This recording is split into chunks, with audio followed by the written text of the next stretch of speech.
आज हम फिर से एक रेसिपी बनाने जा रहे हैं। सिंपल सी रेसिपी है, हर घर में ये रेसिपी बनाई जाती है, मेथी का पराठा। आज मेथी के पराठे को हम सिंपल तरीके से बनाएंगे, पर कुछ ट्रिक ऐसे बताऊंगी जो मेथी के पराठे और स्वादिष्ट बन सके और बिल्कुल अंदर से सॉफ्ट बने और बाहर से कुरकुरे बन सके। चलिए, इस पराठे को बनाने के लिए हम कई चीज़ों का इस्तेमाल करेंगे। भले ही ये घर में ही सारी चीज़ें हमें अवेलेबल होगी सब बनाने के लिए, सभी के घर में होती है, छोटी छोटी चीज़ें हैं, इसको नोटिस जरूर करना और इसको बनाने चलते हैं। इसके लिए पहले हम लेंगे लहसुन, टमाटर, प्याज, मिर्ची। हम इस सबको लेकर है ना एक पेस्ट बनाएंगे। इस पेस्ट को सबसे पहले हम उसमें मेथी, जब आटा गूनेंगे उसमें हम डालेंगे। इसमें आप धनिया और क्या कहते हैं पुदीना भी डाल सकते हो, पर वो नहीं है तो मैंने उन दोनों को स्किप कर दिया और मैंने इसमें काला नमक और सफ़ेद नमक डाल के इसका एक पेस्ट तैयार कर लिया। इस पेस्ट को आप तो पराठे के साथ भी खा सकते हो और पराठे के अंदर तो हम इसको डालेंगे ही डालेंगे। ठीक है, उसके लिए पहले हम आटा लिया, फिर हमने उसके बाद उसमें मेथी डाला। मेथी डालने के बाद उसमें है ना हमने 8-10 है ना मिर्ची काट के डाल दी है, क्योंकि थोड़ा तीखा ज़्यादा अच्छा लगता है, इसलिए मैंने उतना लिया। आपको कम तीखा पसंद है तो आप कम डालना मिर्ची। और फिर उसके बाद मैंने इसमें अजवाइन डाला और फिर हमने जो पेस्ट बनाया तो वो मैंने पेस्ट डाल दिया 2 चम्मच इसमें करीब।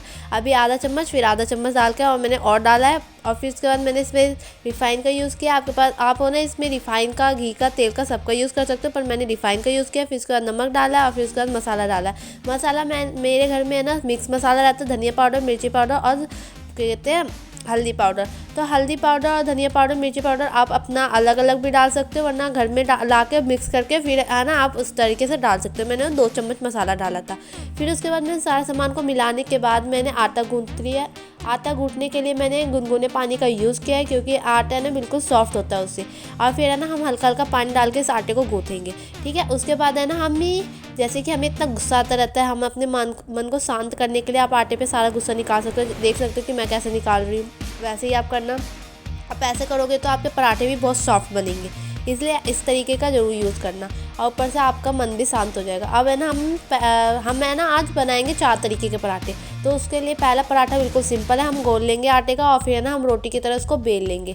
बेलना वैसे ही है जिस तरीके से आप रोटी को बेलते हो। जल्दी बेलने के बाद है ना इसको है ना हम तावे पे सेकेंगे। तावे पे सेकने के लिए इस पर डालेंगे और फिर इसको है ना अलट पलट के है ना सेक लेंगे।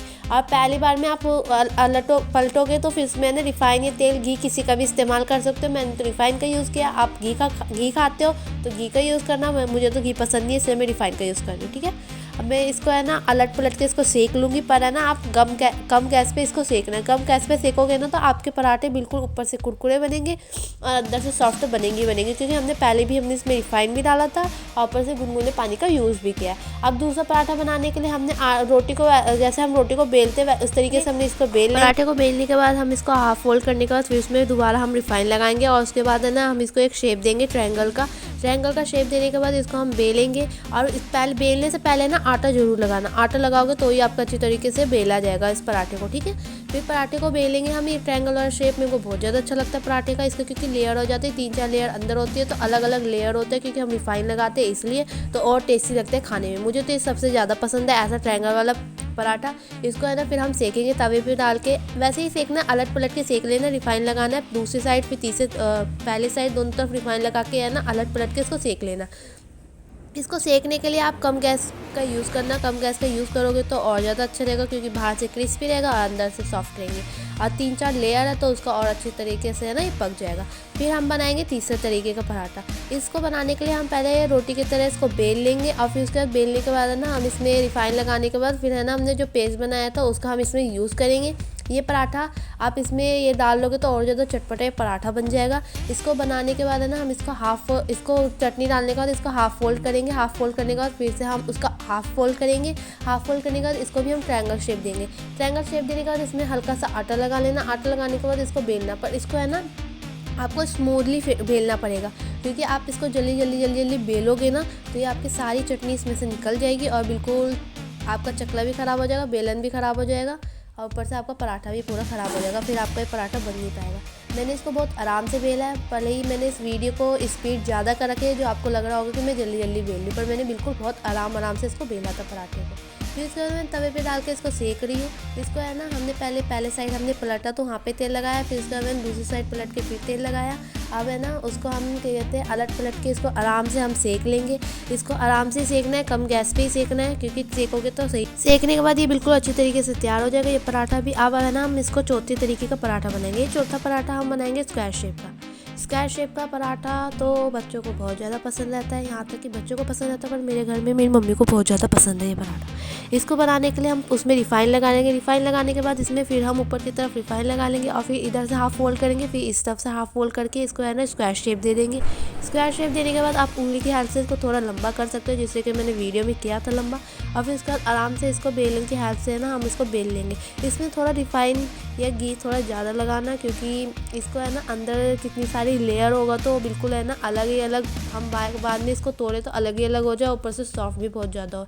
और इसको आराम से बेलना, क्योंकि है ना आप जल्दी जल्दी बेलोगे ना तो ये पूरा का पूरा पराठा आपको मिलेगा नहीं, क्योंकि इसमें हमने रिफ़ाइन ज़्यादा यूज़ किया, इस चक्कर में है ना आसानी से मिलेगा नहीं। और इसके आप यहाँ तक कि ना आपने जितने भी पराठे बनाए सबके लेयर है ना बिल्कुल बराबर होना चाहिए, क्योंकि आपका कहीं से मोटा कहीं से पतला होगा तो फिर वैसे भी अच्छा नहीं लगेगा। वरना आप ज़्यादा पतला बनाओगे तो कुरकुरे पराठे बन जाएंगे, ज़्यादा अंदर सॉफ्ट नहीं रहेगा।